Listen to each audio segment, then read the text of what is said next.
Assalamualaikum warahmatullahi wabarakatuh. Waalaikumsalam warahmatullahi wabarakatuh. Bismillahirrahmanirrahim. Alhamdulillahirabbil alamin. Kita sudah datang dalam acara diskusi bersama. Tapi pertama-tama marilah kita panjatkan puja dan puji syukur kehadirat Allah Subhanahu wa taala yang mana telah memberikan nikmat serta hidayahnya sehingga kita bisa berkumpul di acara diskusi pada siang hari ini dengan keadaan sehat walafiat. Kedua kalinya sholawat serta salam kita panjatkan pada junjungan kita Nabi besar Muhammad SAW yang telah memberikan jalan kita yang dari jalan yang gelap menuju jalan yang terang benderang, yakni agama Islam.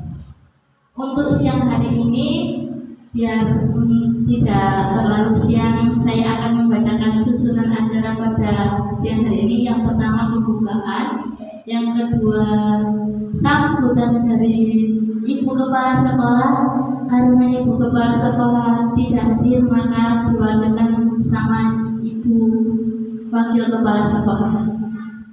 Yang ketiga materi yang akan saya sampaikan, dan yang terakhir nanti akan kita tutup dengan doa. Untuk yang pertama pembukaan, marilah kita buka dengan bacaan Bismillahirrahmanirrahim. Untuk acara yang kedua sambutan dari Ibu Kepala Sekolah. Karena Ibu Kepala Sekolah tidak bisa hadir, akan diwakilkan oleh Wakil Kepala Sekolah Ibu Rini, mohon berdebat.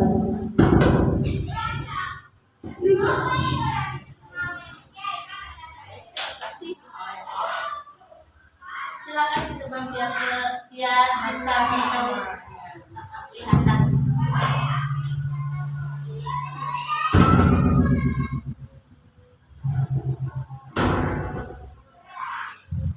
Terima kasih untuk kesempatan buat saya. Assalamualaikum warahmatullahi wabarakatuh. Waalaikumsalam warahmatullahi wabarakatuh. Salam sejahtera bagi kita semua. Puji syukur kepada Tuhan Yang Maha Esa karena pada siang hari ini kita dikumpulkan kembali dalam acara diskusi yang nanti akan dibahas oleh memberikan materi nanti kepada dan pada hari ini kita bersyukur tentang kesehatan kita bisa melakukan diskusi pada siang hari ini. Untuk diskusi pada siang hari ini yaitu tentang budaya positif, mana kegiatan diskusi ini nanti akan dipimpin oleh Bunda Eva. Untuk waktu dan tempat saya silakan. Terima kasih untuk Bunda Rini atas sambutannya. Semoga nanti ini diskusinya bisa memberi manfaat ya teman-teman. Saya langsung aja ya. Budaya positif menurut teman-teman, budaya positif itu apa sih? Budaya positif itu adalah suatu kebiasaan positif yang kemudian menjadi sebuah budaya yang positif. Yang pertama itu kita melakukan disiplin positif. Kemudian disiplin positif ini menjadi sebuah kebiasaan, dan kebiasaan ini akan menjadi sebuah budaya. Yang mana budaya ini akan tetap teringat sampai dia dewasa. Kemudian disiplin positif itu kebanyakan orang itu menghubungkan kata disiplin dengan kata tertib, teratur, dan kepatuhan pada peraturan. Aslinya bukan itu ya, apa tata tertib atau peraturan. Kalau disiplin ini bukan dihukum, ini kan sering dihubungkan dengan hukuman, padahal itu sungguh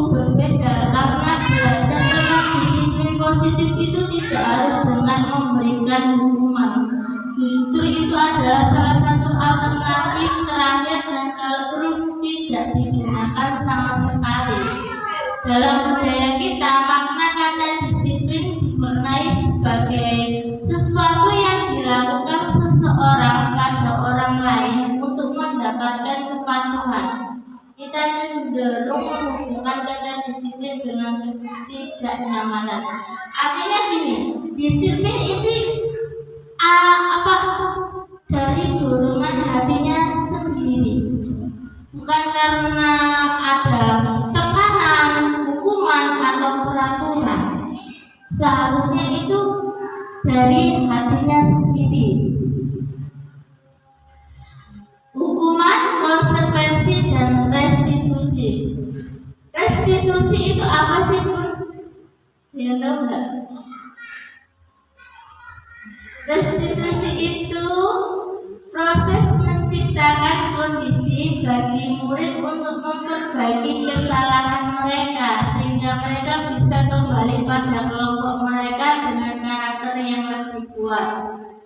Restitusi ini berarti perbaikan, tapi perbaikannya itu dari anaknya sendiri. Kita itu hanya bisa menuntun anaknya itu melakukan perbaikan atau melakukan tanggung jawab, pengetahuan tentang ini kalau aku punya kesalahan itu aku harus ini kayak gitu. Restitusi itu bukan kita yang nyuruh kayak gini, ayo kamu tadi habis mukul harus minta maaf gitu, bukan. Tapi kita itu menanyakan kalau memukul itu bagaimana, perbuatan baik apa jelek benar. Kalau jelek itu kita seharusnya bagaimana, kalau kita berbuat kesalahan kayak gitu. Nanti anaknya yang jawab sendiri, biar tahu. Kemudian adakah perbedaan antara hukuman dan konsekuensi? Menurut Bunda ada itu sama apa berbeda? Ayo Bun, berbeda. Ya benar, berbeda. Kalau hukuman itu langsung kita ucapkan. Kalau konsekuensi dari awal kita itu sudah memberitahu kalau tidak melakukan ini nanti konsekuensinya begini. Apakah boleh memberikan reward atau penghargaan kepada anak? Ini selalu kita lakukan ya Bun ya. Menurut Anda boleh apa tidak? Boleh. Boleh, tapi biasaan ya. Rewardnya tuh bukan maksudnya bukan berupa barang atau hadiah. ya. Tapi rewardnya tuh kayak kita itu memuji dia. Jadi kalau kamu melakukan gini nanti kamu akan jadi anak yang gini. Jadi jadi anak itu enggak selalu aku bisa gini, aku harus minta hadiah atau gini. Jadi kita bicara dengan ucapan pujian. Benar sekali. Kata Bunda tadi, reward itu boleh, tapi berupa pujian. Karena kenapa? Kalau reward berupa barang, nanti anak itu akan merasa kayak iri dengan yang mendapatkan. Alah itu aja yang dapat kayak gitu. Tapi kenyataannya ini kan banyak teman-teman yang masih menggunakan reward itu kadang mengasih bintang kayak gitu ya. Aslinya itu tidak boleh. Harusnya itu kayak pujian-pujian, kayak anaknya itu mewarnai bagus, rewardnya adalah anak tersebut pewarnanya sudah bagus. Kemudian ini, menurut Alfikon dalam wawancaranya bahwa penghargaan maupun hukuman atau cara-cara mengontrol perilaku seseorang yang menghancurkan potensi untuk pembelajaran yang sesungguhnya. Berarti reward itu yang dalam bentuk barang menghancurkan anak didiknya sendiri itu. Secara ideal tindakan belajar itu sendiri adalah penghargaan sesungguhnya. Kan benar ya, secara ideal itu penghargaan itu dari kemampuannya anak sendiri yang kita puji tadi, itu baru boleh penghargaannya, rewardnya ya. Kemudian ini keyakinan kelas, bukan peraturan. Bunda di kelas itu sudah memberikan keyakinan kelas gak? Ada yang tahu gak keyakinan kelas itu apa? Gak tahu? Ya benar, aturan di awal. Kita bersama-sama dengan murid-murid melakukan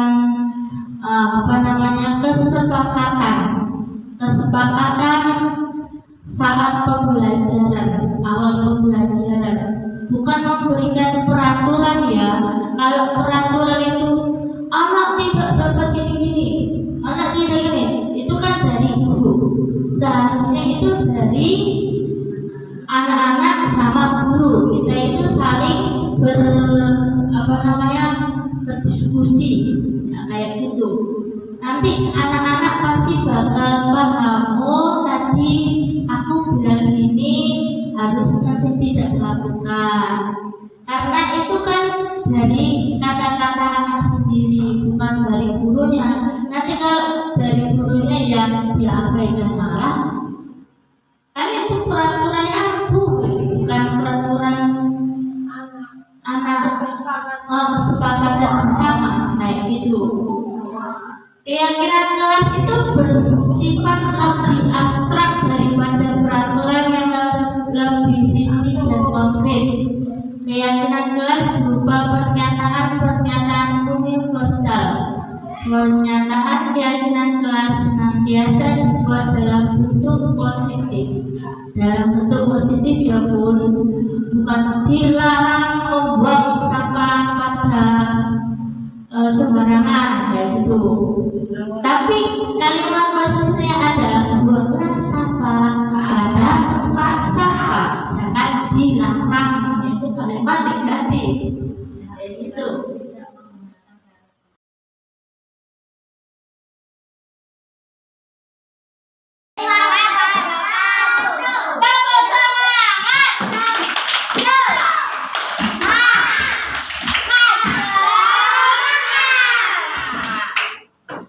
Tepuk jari satu, tepuk jari dua, tepuk jari tiga, tepuk jari empat, tepuk jari lima.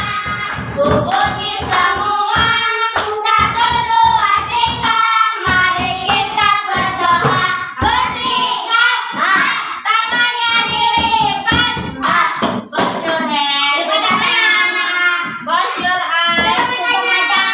Siapa yang tidak lihat pertama sama? Oh, ini Bu. Itu sama-sama. 1, 2, 3. Oh my God.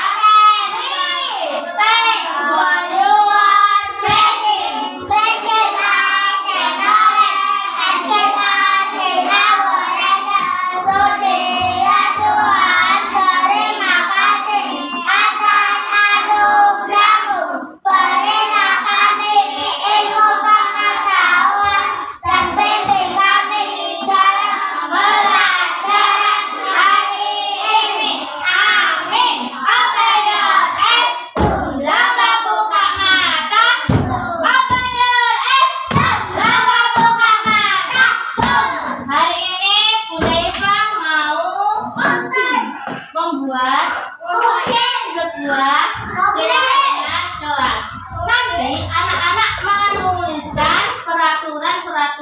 yang ada di sekolah ini yang anak-anak ketahui ditulis di sini. Boleh 1, boleh 2, boleh 3. Terserah. Yang mana? 1. Boleh pokoknya ditulis peraturan yang ada di sekolah apa saja.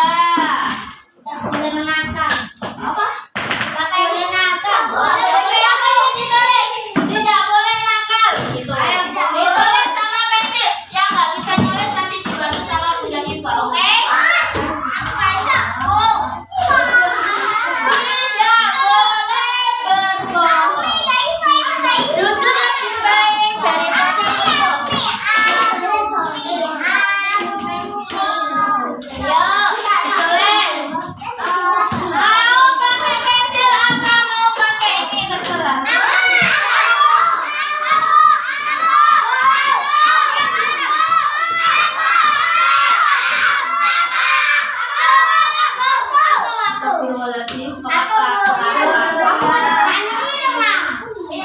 Astagfirullahaladzim, pakai pulpen ya. Oh iya ada.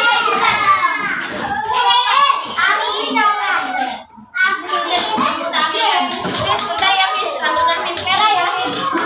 Merah.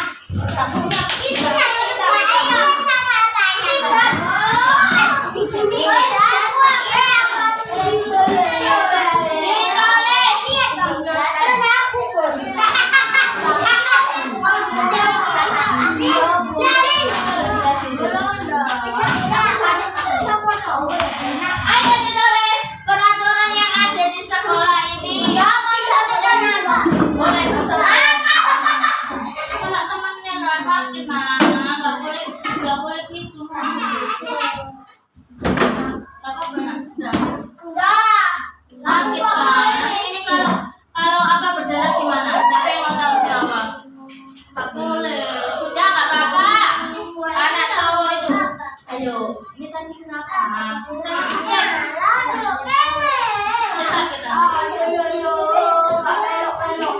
Kursinya tidak boleh ditarik. Nanti kalau jatuh kepalanya bentuk. Ini fungsinya itu banyak loh nah. Kalau nggak punya kepala gini nanti nggak bisa apa-apa. Di sini itu banyak.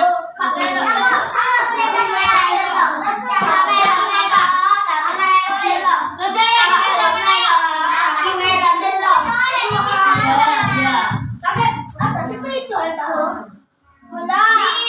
Tidak boleh apa? Tidak boleh apa? Spidol. Ditambah. Ya, udah apa?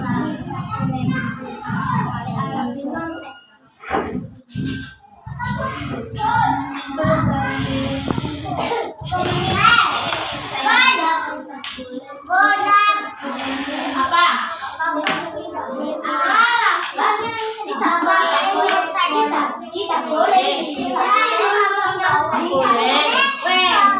Boleh. Ayo.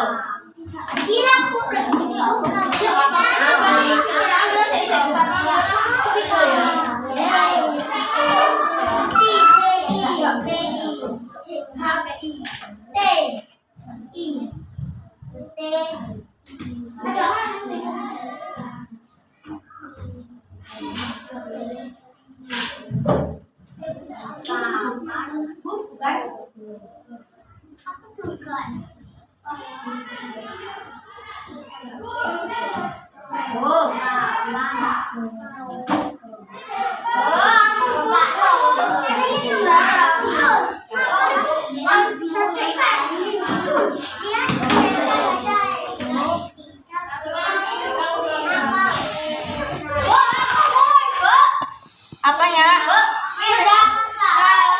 Apa buku itu? Kalau sudah silakan maju ke depan dan ke sini semuanya. Sudah ditempel di buku. Tempel lagi, tempel sana.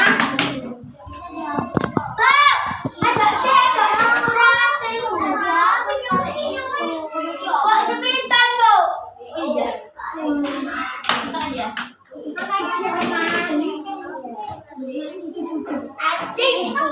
Ayo ngomongnya.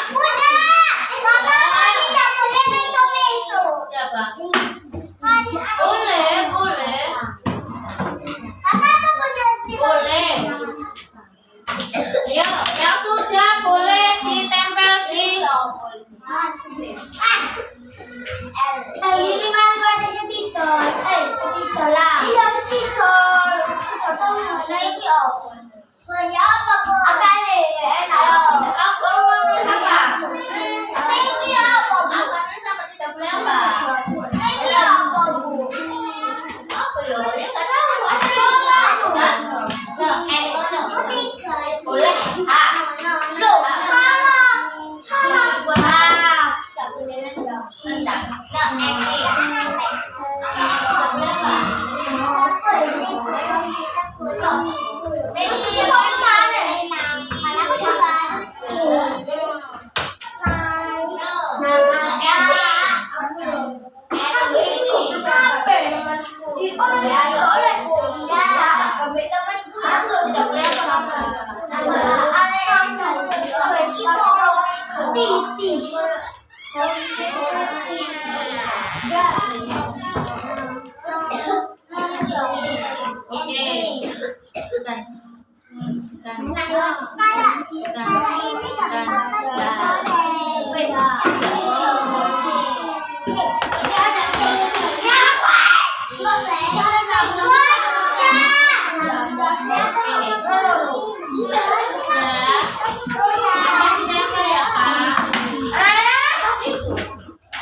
enggak. Nah, tidak boleh apa? Oke. Boleh apa? Boleh apa?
Nggak usah dikasih nama.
boleh nakal, tidak boleh bohong, tidak boleh tisu, Tidak gelut, tidak boleh nendang, tidak boleh bohong, nakal, miso, tidak boleh miso, nendang, tidak boleh nakal, tidak boleh bolos, tidak boleh miso, tidak boleh memukul, tidak boleh nendang, tidak boleh miso, tidak boleh bohong, tidak boleh miso, tidak boleh nakal.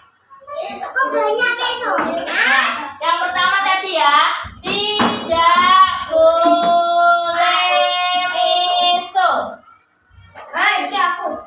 Dua, tidak boleh Makan ini. nakal. Terus Tidak boleh mesok. tiga, tidak boleh nendang ya. Yang lainnya duduk. Halo, duduk dulu. Tidak boleh nendang. Tidak boleh. Tidak boleh bolos ya. Ayo, Mas Hafiz ambil siapa namanya? Bolos, ada yang bolos di sini?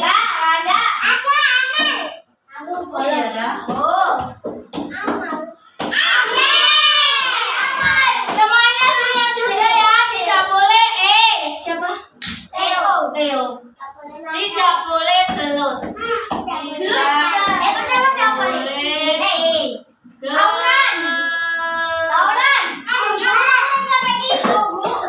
Nakal, bolos, tidak boleh bohong. Tidak boleh bohong. Bohong.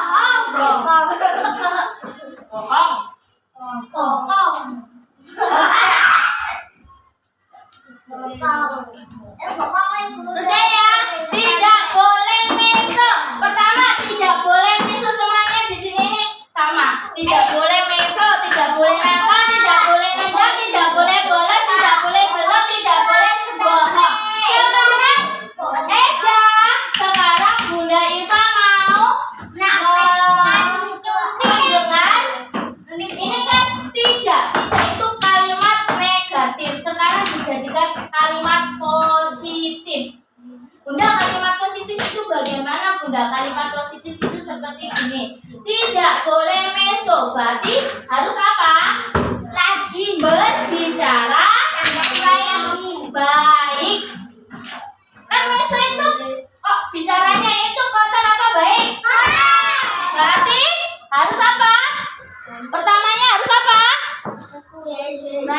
Berbicara. Berbicara. Ayo lihat sini. Siapa yang mau bantuin Bunda nulis berbicara baik? Dulu ya. Sama satu di sini tulis. Berbicara baik. Satu. Berbicara baik. Bicara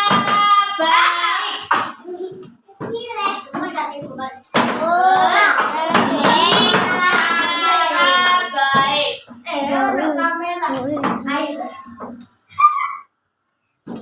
Ya sudah ya, nanti yang mau duduk.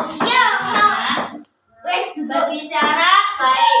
Yang nomor 2 ini tidak boleh nakal, berarti gimana anaknya? Harus apa?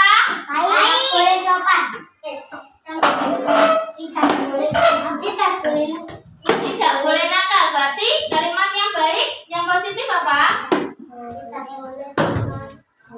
Berperilaku. Berperilaku yang baik.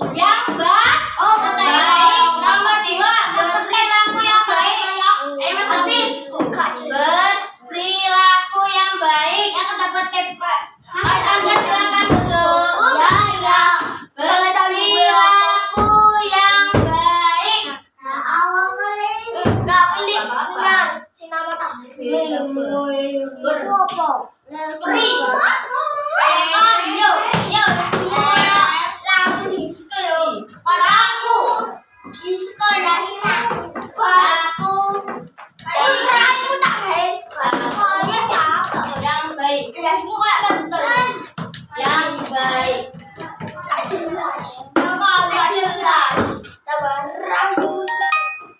baik. Leo, Bu. Sekarang silakan duduk.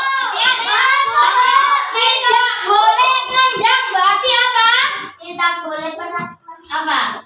Aku Ini baru nih. Tidak boleh. Tidak boleh nendang. Berarti apa? Aku. Bapak, datang. Mas Leo. Berperilaku apa? Berperilaku Leo. sama ya. Tidak boleh nendang itu berperilaku baik. Tidak boleh bolos berarti rajin sekolah. Ayo Mas Aga ditulis rajin sekolah. Nomor 3. Rajin sekolah. Betul, coy. Rajin.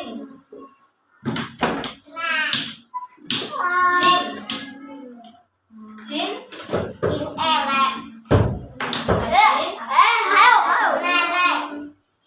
Sekolah.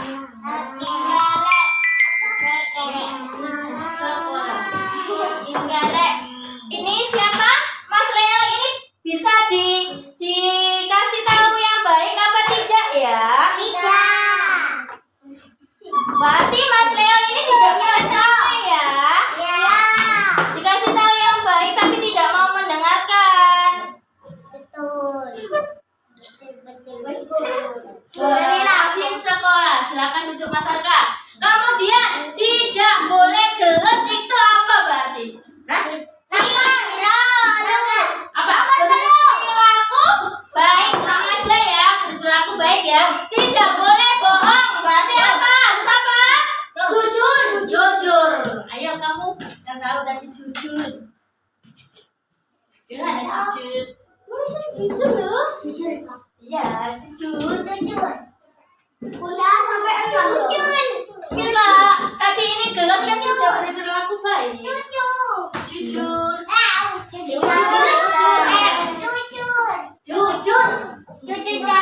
Oke, ini keyakinannya kita ya, keyakinan kelas lah. Berbicara baik, kenapa harus berbicara baik? Kenapa? Sopan, karena nilai kebajikannya adalah sopan santun, pintar. Terus, berperilaku yang baik apa? Berperilaku yang baik itu apa? Nilai kebajikannya? Kebajikan,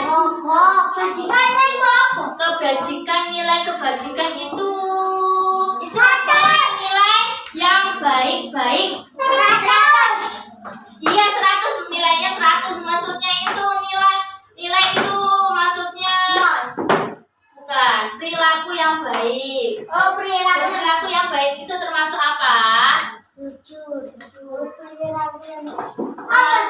Termasuk apa? Oh, bebek. Kalau berbicara baik ini kan sopan santun, karena sopan santun harus berbicara baik. Kalau berperilaku yang baik itu kenapa yuk?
Tampak.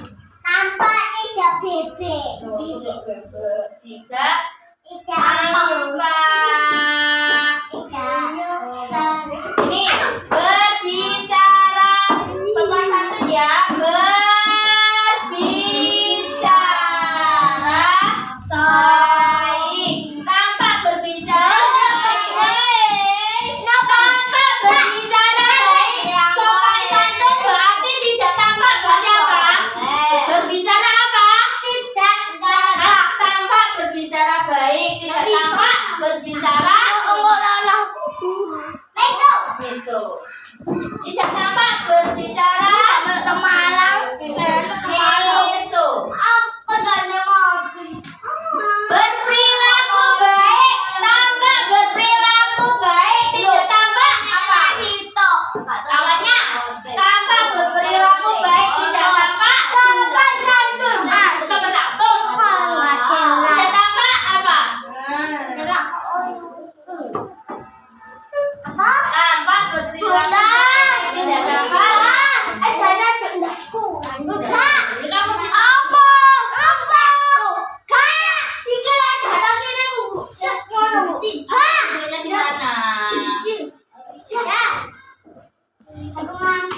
Sudah? Sudah ya, ini lagi nanya.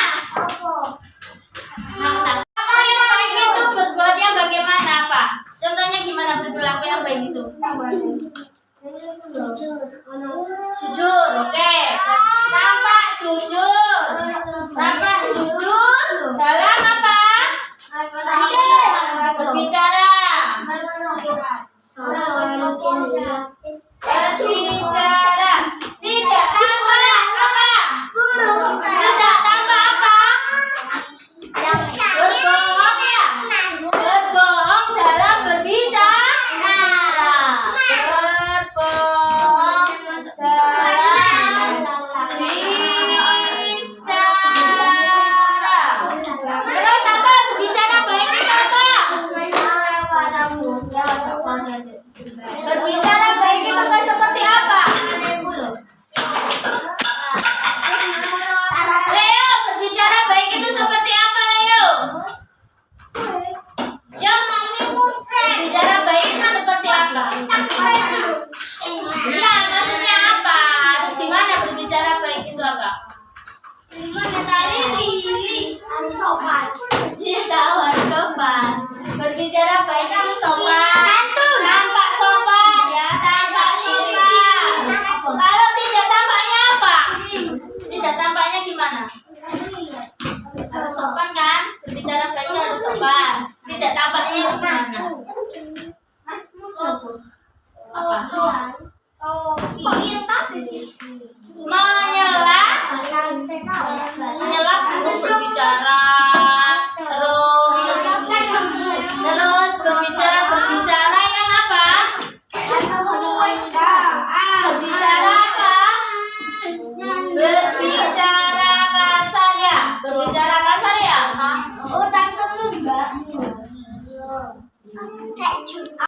Benar sekali. Buanglah sampah pada tempatnya. Kalimat positif. Keyakinan kelas hendaknya tidak terlalu banyak sehingga mudah diingat dan dipahami oleh semua warga kelas. Keyakinan kelas sebaiknya sesuatu yang dapat diterapkan di lingkungan tersebut. Semua warga kelas hendaknya ikut berkontribusi dalam pembuatan keyakinan kelas dalam kegiatan curahan pendapat yang tadi dari awal tadi. Bersedia meninjau kembali keyakinan kelas dari waktu ke waktu. Maksudnya tidak monoton setiap hari kayak gitu terus. Sesuai kondisi dan situasi. Berikut ini akan disampaikan suatu program disiplin positif yang berpusat pada murid yang dikembangkan oleh Dian Goset dengan pendekatan restitusi yang disebut dengan 5 posisi kontrol. Menurut Bunda ini tahu nggak 5 posisi kontrol?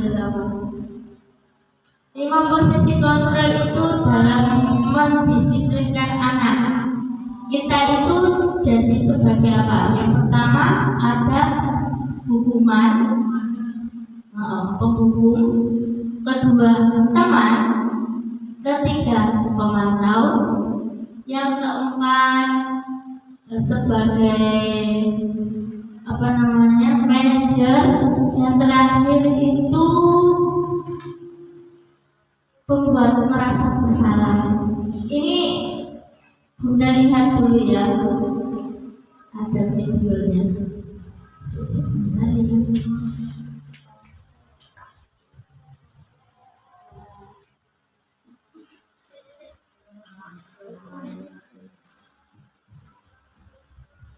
Sebentar ya Bu.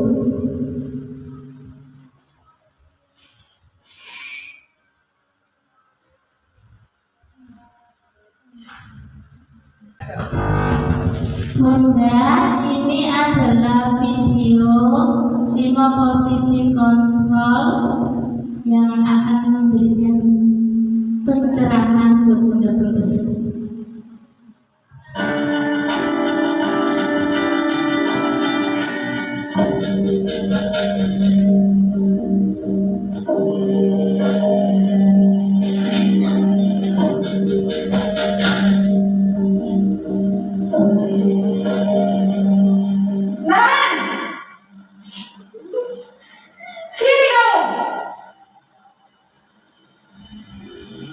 Selamat pagi, Bu.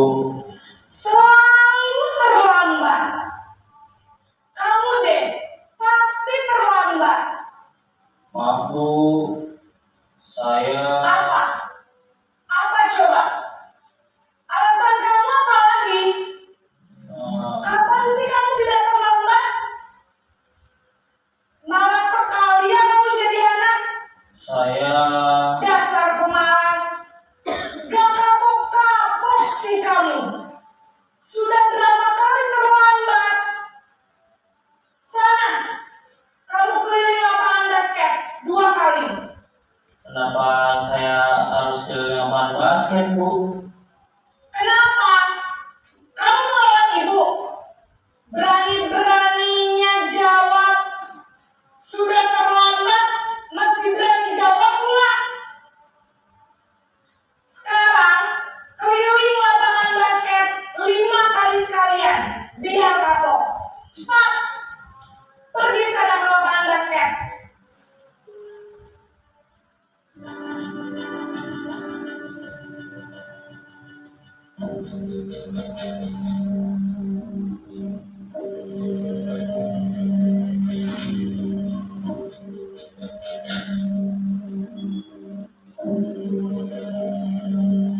Naren!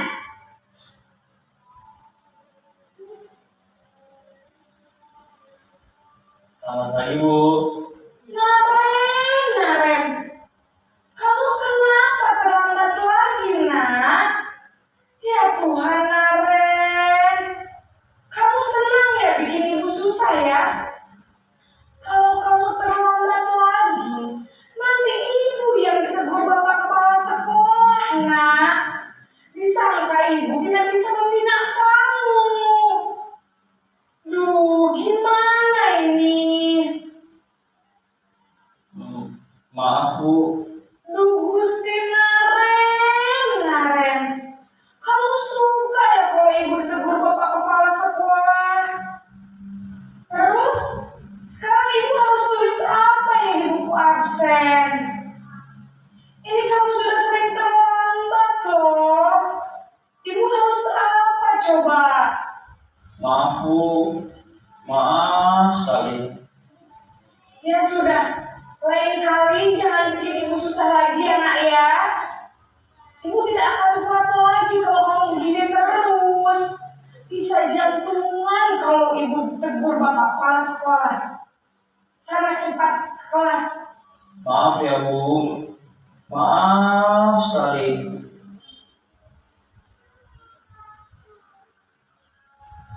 Posisi pembuat rasa bersalah berbicara dengan nada tenang.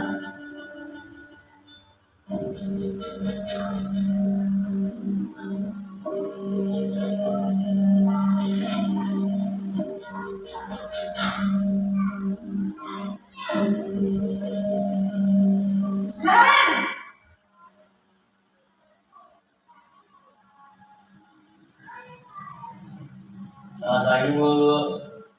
Wah, sudah jam berapa ini nak? Terlambat lagi ya sayang. Iya Bu, habis ibu saya lupa membangunkan saya Bu. Kamu malah menyalahkan ibu kamu. Kamu bukannya anak yang larinya paling kencang. Kok terlambat sih? Iya Bu, saya memang terlambat bangun tadi. Jadi biarpun saya lari kencang, tetap gak kekejar Bu. Ya sudah sana. Nanti lain kali larinya lebih kencang lagi ya. Biar gak terlambat lagi. Bikin seneng ibu. Demi ibu. Bisa kan? Bisa lah Bu. Ya sudah sana masuk kelas. Ibu beresin urusan absen kamu. Kamu ini ada-ada saja.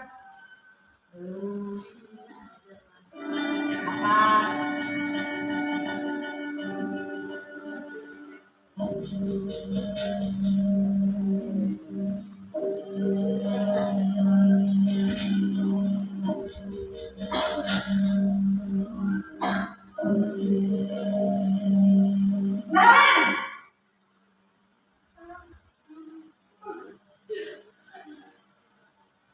Selamat pagi Bu. Naren, apa peraturan sekolah kita tentang jam berapa kita harus masuk sekolah, nak?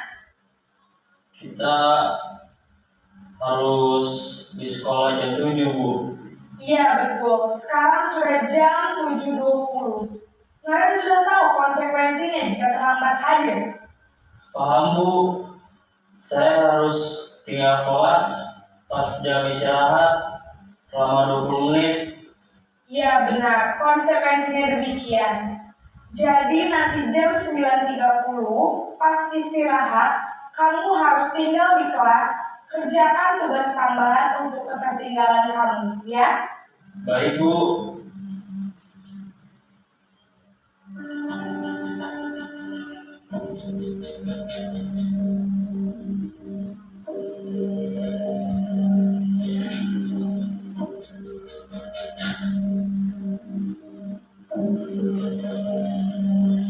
Naren!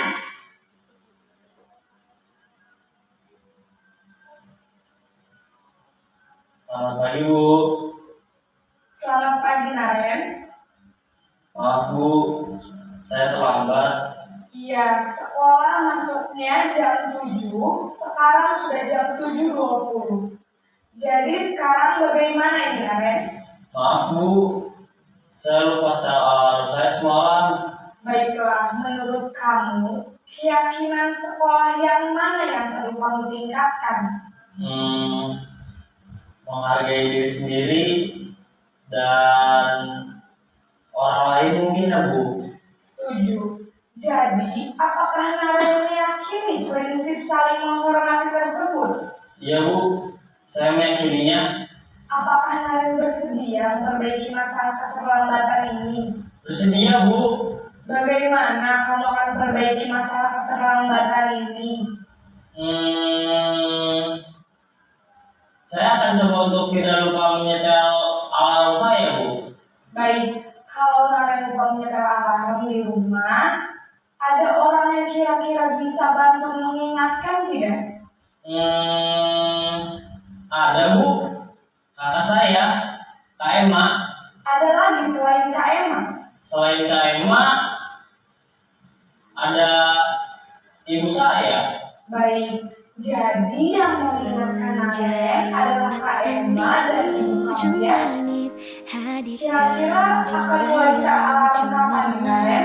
Setelah pulang sekolah, akan segera saya lakukan. Baik, jadi Naren akan setel alarm untuk bangun besok pagi dan akan diingatkan oleh kakak dan ibu dan Naren ya. Ada lagi yang mungkin perlu dilakukan Naren agar tidak terlambat bangun lagi. Tidak ada Bu. Baik Naren, terima kasih untuk kerjasama kamu. Sekarang kamu perlu kembali ke kelas untuk belajar. Baik Bu, terima kasih. Seperti jalan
lagi jadinya kayak kebiasaan kayak gitu.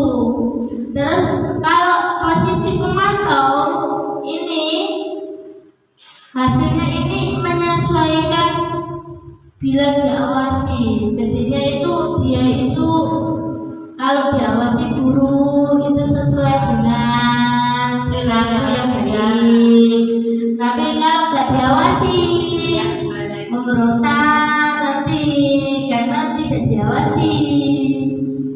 Kalau manajer ini posisi yang paling bagus. Kalau posisi manajer ini dapat menguatkan watak anak tersebut. Betul ya. Soalnya kenapa? Karena itu kita itu memberi, kan kita tanya itu salah apa tidak, dia jawab salah, dia tahu itu salah, terus kita tanya solusinya bagaimana, dia yang harus jawab, tahu solusinya. Jadinya kan dia tahu, oh mungkin nanti aku kalau buat salah gini kayak memukul temanku, kenapa ya, menyobek bajunya, berarti aku harus memperbaiki bajunya, kancing bajunya kayak gitu. Berarti posisi motor yang paling baik itu adalah manajer, tapi itu sangat-sangat sulit kadang kita tidak bisa konsisten. Benar tidak Bu? Ya kan? Iya, makanya sering Nggak masalah itu aja, masalah yang lain. benar. Tidak bisa Bisa nangis konsisten. gitu, kadang-kadang kalau nggak kesesuaian kalau misalnya nanti sudah menolak. Kita itu harus konsisten. Kalau susah itu sih lo.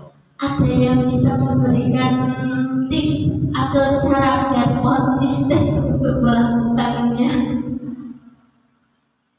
Banyak sih nggak jangan itu. Benar. Anak-anak itu banyak. Benar sesuai itu Banyak sih jarang nih. punya karakter Kebiasaan sendiri. kita nanti. Kita nggak biasa ngalahin anak-anak jadinya harus udah biasa.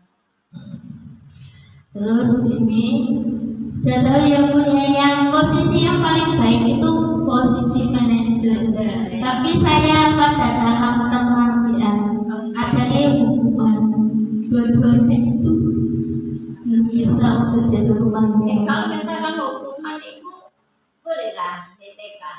Hah? SD itu berlakunya di mana, di SD, TK, SMP? Penghukum maksudnya posisi kontrol kita itu kayak apa namanya? Kita disuruh aja istilah. Kita nyuruh kayak gitu. Bukan tapi kan berdiri di depan itu sama aja. Kalau berdiri di depan itu mempermalukan anak-anak kan. Wah, ayo kamu nanti kalau nggak masuk di dalam nggak diam, ketika di depan lah. Bukan itu kesalahannya kita. Kesalahannya kita disuruh maju ke depan itu kan membuat dia itu malu. Terus itu mendendam pada kita. Enggak dilakukan sama guru begini ya. Tapi kalau aku ya memang seperti itu. Tapi lihat karakter anak. Kayak Eza itu berani sambung. Tapi kalau misalkan yang lain ribut gak Sahira biasanya nggak ribut, dia ribut nggak mungkin dia terus maju. Jadi aku lihat karakter ke anak. Karakter anak itu kalau aku loh ya. Walaupun laki-laki juga nggak mungkin aku mau ngomongin anak biasanya kayak Ata. Ata kan ribut, tapi dia kan anaknya seperti itu nggak mungkin dia tahu kalau maju. Jadi aku tak pilih, memang benar-benar ya. Kiranya anak itu misalkan nggak ini loh, nggak nurut benar-benar kayak gitu. Nah itu, mungkin dia kan untuk merubah sikap. Sekarang Eza kan sudah mau merubah sikap dengan saya merubah sikap. Berubah sikap betul dia. Aku mau berubah mau. Saya nggak mau berubah Jaka, tapi Jaka sudah mulai berubah. Enggak, tambah semakin ibu. Ya kan beda-beda dia dengan pembimbingnya masing-masing kan beda Eva. Kan bu guru kan karakternya juga beda-beda. Benar Ya kan. Cara ya, kita benar. menyampaikan, cara kita ini kan beda-beda. Beda. Jadi ada yang dia ikutin, ada yang enggak. Iki mau mas gak iku Bu. Memang bunang iku mau. Dari awal aku mau wes, senang ya kalian. Kenapa Karena kamu? juga sering bilang kalau dengan bunda semuanya itu sama. Jadi kita harus sama, ada bunda ini bunda satu harus sama. Kalau enggak ada bunda suci. Gak boleh aku tua masih sama. Iya. Nah, jadi dia perhatian. Iya dan sekarang saya Kan satu anak toh. Padahal kita kan juga boleh kan aplikasi ya Bu. Padahal kita nggak biasa anak Bu. Iya. Takut. Ada loh orang Temane iya temane makan, bawa nasi, bawa bilang. Aku juga bawa. Kamu bawa tak? Aku nggak bisa ngomong mama papa. Ya Allah, aku kadang-kadang ada ini. Jangan ya, jangan. Maksudnya jangan ini sama Jafra. Ini kasihan ini. Ya nggak apa-apa kasihan nak ya berbagi kita. Jadi apa sih tak arena kayak ini Jafra? berbagi itu. Sama ini ya Allah kasih mobil aku gak ditawani. Suka mainan, suka ini dan itu. Kadang mainan tuh dia lagi cuma di rumahku. Makanya tuh ngomong yang nggak baik-baik itu benar-benar di. Oke. Mungkin bilang Bapak. Nah, setiap permasalahan itu nanti kita bisa memecahkan itu dengan segitiga restitusi. Apakah segitiga restitusi itu itu ada 3 tahapan. Yang pertama itu menstabilkan identitas. Kedua itu validasi tindakan yang salah. Yang ketiga menanyakan keyakinan. Menstabilkan identitas ini mengubah identitas anak dari orang yang gagal karena melakukan kesalahan menjadi orang yang sukses. Anak yang melanggar peraturan karena sedang mencari perhatian adalah anak yang sedang mengalami kegagalan. Kalau kita ingin ia menjadi reflektif, maka kita harus meyakinkan si anak dengan cara mengatakan kalimat-kalimat ini. Berbuat salah itu tidak apa-apa. Tidak ada semua manusia yang sempurna. Saya juga pernah melakukan kesalahan seperti itu. Kita bisa menyelesaikan ini. Bapak Ibu tidak tertarik mencari siapa yang salah, tapi Bapak Ibu ingin mencari solusi dari permasalahan ini. Kamu berhak merasa begitu. Apakah kamu sedang menjadi teman yang baik buat dirimu sendiri? Kemudian validasi tindakan salah. Kalimat-kalimat di bawah ini mungkin terdengar asing buat guru, namun bila dikatakan dengan nada tanpa menghakimi akan memvalidasi kebutuhan mereka. Padahal kamu bisa melakukan yang lebih buruk dari ini ya. Kamu pasti punya alasan mengapa melakukan hal itu. Kamu patut bangga pada dirimu sendiri karena kamu telah melindungi sesuatu yang penting buatmu. Kamu boleh mempertahankan sikap itu, tapi kamu harus menambahkan sikap yang baru. Terus menanyakan keyakinan. Pertanyaan-pertanyaan di bawah ini menghubungkan keyakinan anak dengan keyakinan kelas atau keluarga. Apa yang kita percaya sebagai kelas atau keluarga, keyakinan kelas atau keluarga. Apa nilai-nilai umum yang kita telah sepakati? Apa bayangan kita tentang kelas yang ideal? Kamu mau jadi orang yang seperti apa? Ini penerapan segitiga restitusi, contohnya seperti ini. Sebentar ya.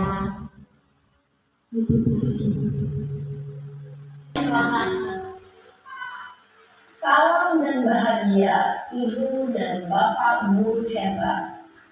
Pada video kali ini kita akan membahas tentang salah satu program disiplin positif yang diterapkan di lingkungan sekolah yang dikenal dengan nama restitusi.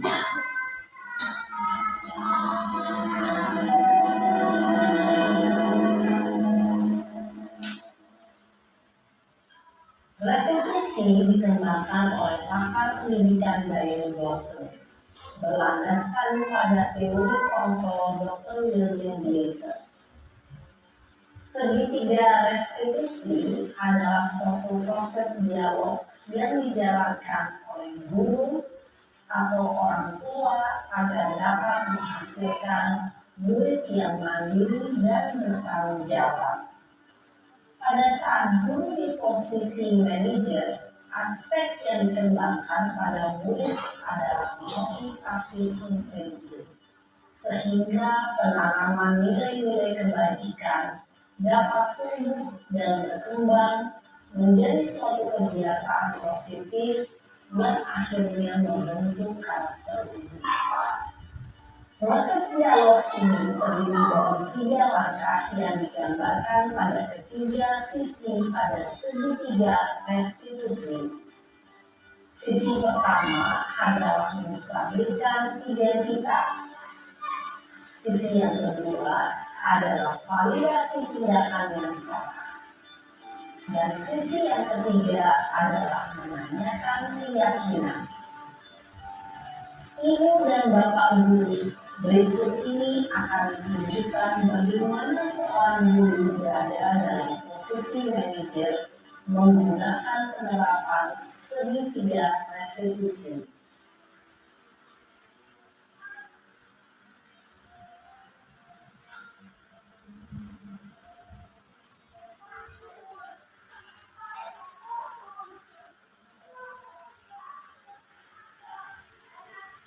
Iya kan? Sudah lama lagi perusahaan. Kenapa hari dari ini? Kesel Pak, kesel banget. Masa aku dikatain tukang fitnah Pak? Ya aku marah lah. Aku balik katain Eka di depan kelas. Kesel banget. Oh begitu. Ya pasti kamu marah dan kesal. Bapak juga akan marah apabila ada yang menuduh Bapak seperti itu. Kemudian pada saat itu kamu mau melakukan apa? Ya saya langsung ngatain Eka lah Pak. Kesel banget. Saya bentak-bentak dia di depan teman-teman lain. Oh begitu.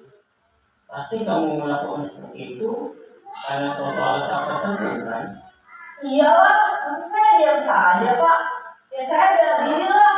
Masa saya dituduh tukang fitnah? Ya wajar lah. Mempertahankan harga diri itu sesuatu yang penting buat kamu. Untung kamu tidak lebih gagal lagi. Hanya membentak-bentak. Iya Pak. Untung saya masih bersabar dan hanya meminta saja. Sudah gemes padahal saya pasti bela diri lah. Ya pasti ya.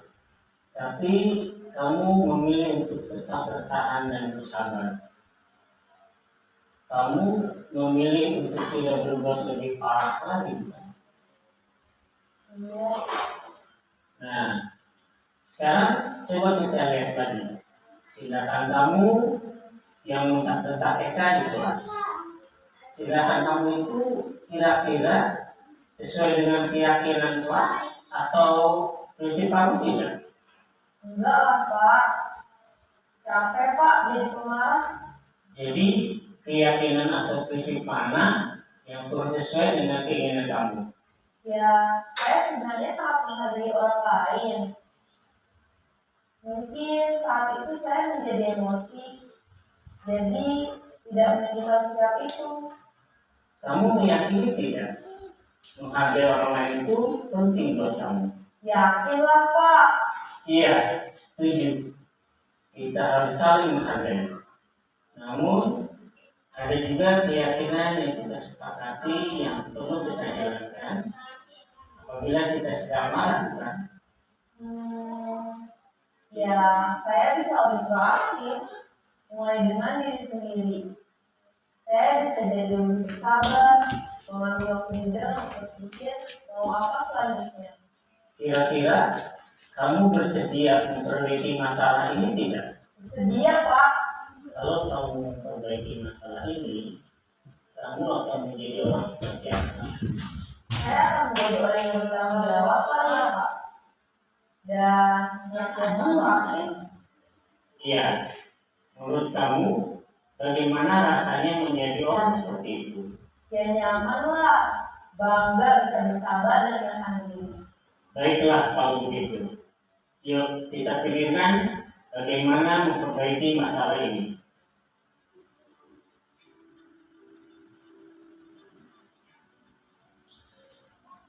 Masa bete ngono.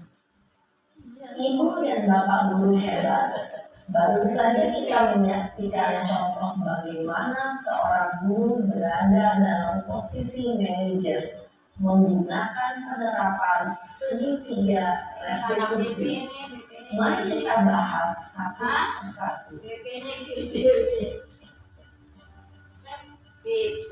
Pada sisi pertama, menstabilkan identitas berdasarkan pada prinsip bahwa membuat kesalahan adalah bagian dari proses pembelajaran. Sisi pertama dari segitiga ini berperan menggeser identitas murid dari identitas gagal ke identitas sukses. Murid yang sedang bertingkah laku yang tidak pantas atau menarik diri saat itu sedang mengalami identitas gagal. Bila kita mengkritiknya, maka posisinya tidak akan berubah. Kita bisa mengajukan pernyataan ini. 1. Membuat kesalahan sesuatu yang wajar. 2. Manusia tidak ada yang sempurna. 3. Kita bisa memperbaiki masalah ini. 4. Saya tidak menanyakan kesalahannya. Saya lebih fokus bagaimana memperbaiki masalah ini. 5. Apakah saat ini kamu tengah menjadi orang yang baik untuk dirimu sendiri?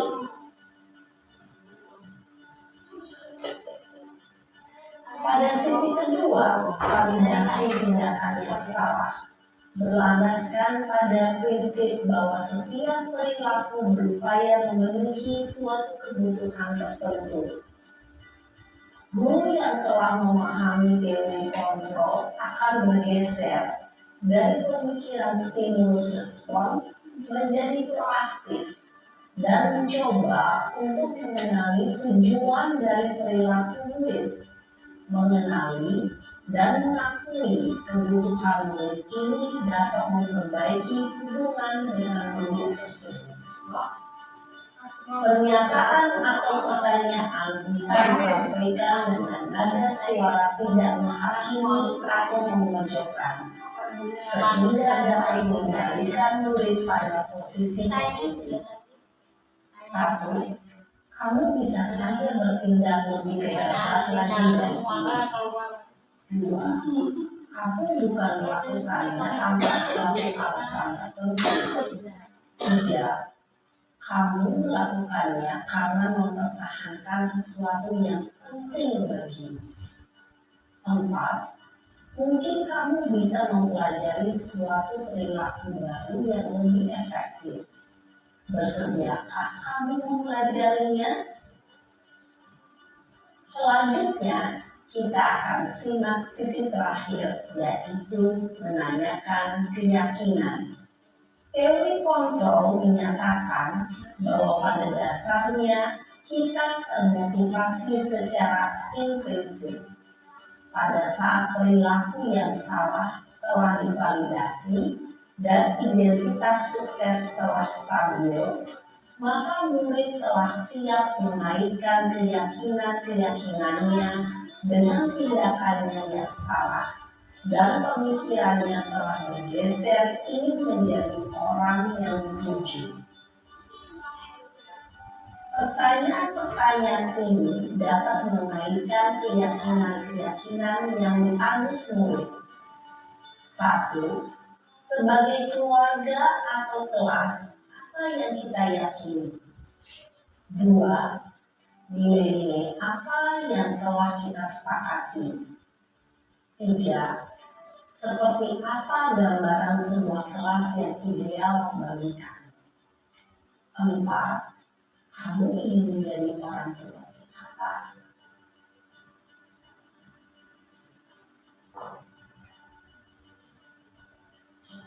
Dalam menerapkan segitiga restitusi, perlu diperhatikan beberapa hal, yaitu: satu, perilaku yang salah perlu dikaitkan dengan nilai-nilai atau keyakinan-keyakinan yang telah disepakati atau dituju. Dua, kesediaan orang yang melakukan kesalahan untuk memperbaiki masalah. Tiga, pemecahan masalah sebisa mungkin relevan atau memiliki hubungan dengan masalah yang ada. Empat, usaha. Perlu adanya suatu usaha perbaikan dari pihak yang berbuat kesalahan. Lima, waktu. Perlu didedikasikan waktu dari pihak yang berbuat kesalahan. Tanyakan kapan akan mulai diberlakukan usaha untuk memperbaiki masalah. Dengan memahami struktur penerapan segitiga restitusi, diharapkan guru dapat menerapkan posisinya sebagai manajer dengan mengajukan pertanyaan-pertanyaan bermakna yang dapat membuat murid menjadi lebih percaya diri, bertanggung jawab, dan mandiri. Nah, ibu bapak guru, perlu tidaknya mengikuti ketiga tahapan dalam segitiga restitusi bergantung pada ringan beratnya suatu permasalahan. Misalnya, bila permasalahan tersebut ringan, maka tidak perlu dijalankan secara berurutan. Bahkan bisa segera menanyakan apa keyakinan yang kita sepakati. Dengan menjalankan segitiga restitusi, dengan mengajukan pertanyaan-pertanyaan bermakna, diharapkan murid menjadi lebih kuat secara pribadi, dapat membuka wawasan hidup agar dapat menyelesaikan permasalahannya sendiri, semakin percaya diri, mandiri, dan merdeka. Salam dan bahagia, ibu bapak guru hebat.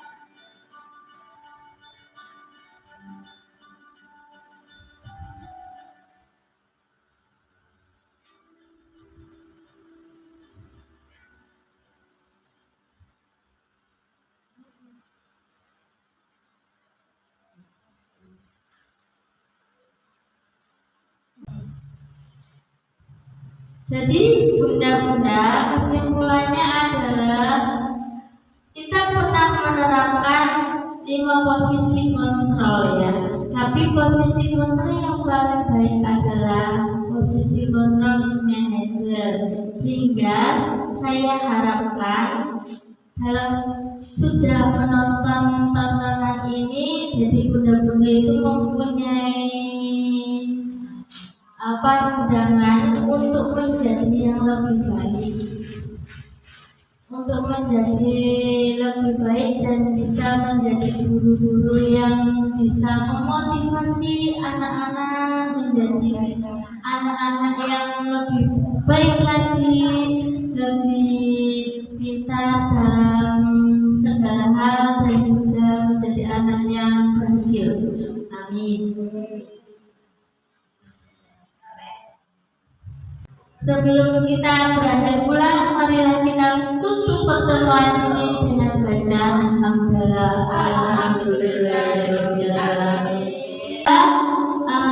Apa yang materi yang saya sampaikan ini bisa diterapkan pada bunda-bunda untuk diterapkan di kelasnya masing-masing. Terima kasih.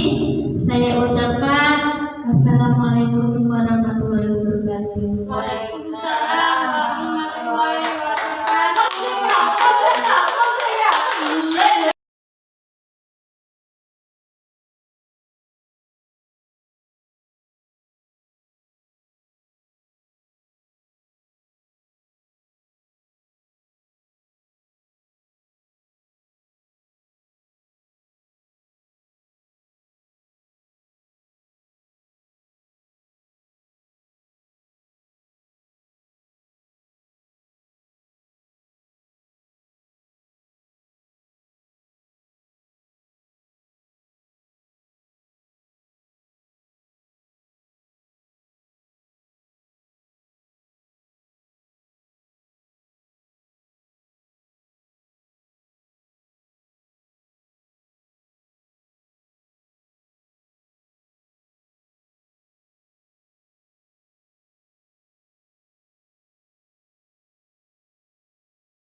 anak kabeh.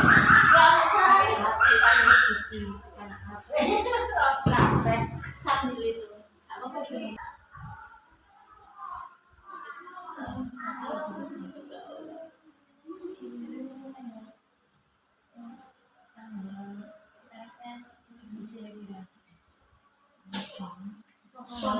Aku tak tahu tak istimewa. Aku tak tahu.